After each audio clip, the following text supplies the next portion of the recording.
سلام. نمیدونم چرا هنوز این ویدیو رو نگه داشتم. شاید چون یه قسمتی از وجودم هنوز باور نداره که اتفاق افتاد.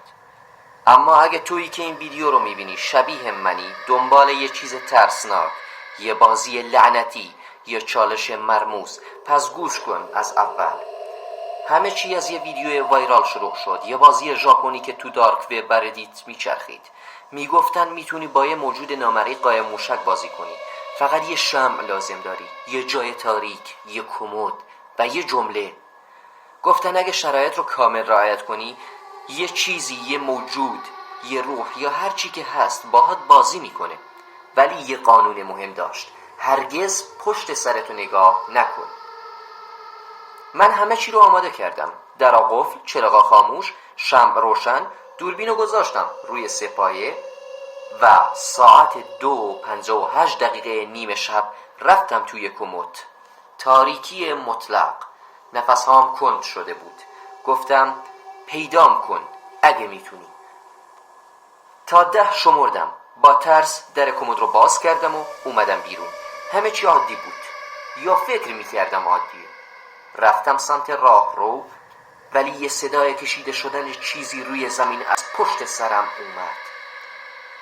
صدام تو گلوم خشک شد.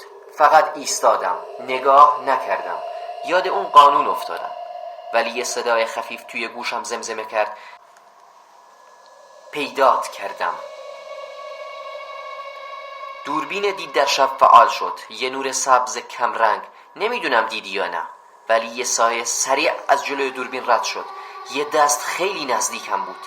حتی حس کردم چیزی پوست گردنم رو لمس کرد. شروع کردم به راه رفتن، ولی بعدش در اتاق خود به خود باز شد. همه چیز سرتر شده بود. هوا انگار سنگین بود. نفس کشیدن سخت بود. من ترسیده بودم خیلی. برگشتم. اون لحظه‌ای که نباید.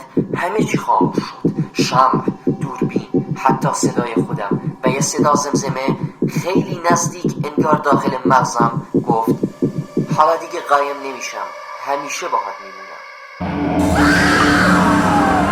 صبح که شد دوربین هنوز روشن بود، ولی تصویر انگار چیزی غیر از من رو نشون میداد. چشمام فرق داشتن. خودم نبودم. و از اون روز به بعد هر شب صدای پایی پشت سرم میاد. توی آینه یه سایه عقب‌تر از من حرکت میکنه. وقتی تنها میمونم صدای نفس کسی رو حس میکنم که دقیقاً پشت سرمه. اگه تا اینجا ویدیو رو دیدی فکر نکن تماشاچی موندی، چون طبق همون افسانه‌ای که خوندم هر کسی این ویدیو رو تا آخر ببینه وارد بازی میشه. الان نوبت توه. تا 3 بشمار رو قایم شو، چون اون همین حالا داره تو رو نگاه میکنه. فقط یادت باشه پشت سر تو نگاه نکن.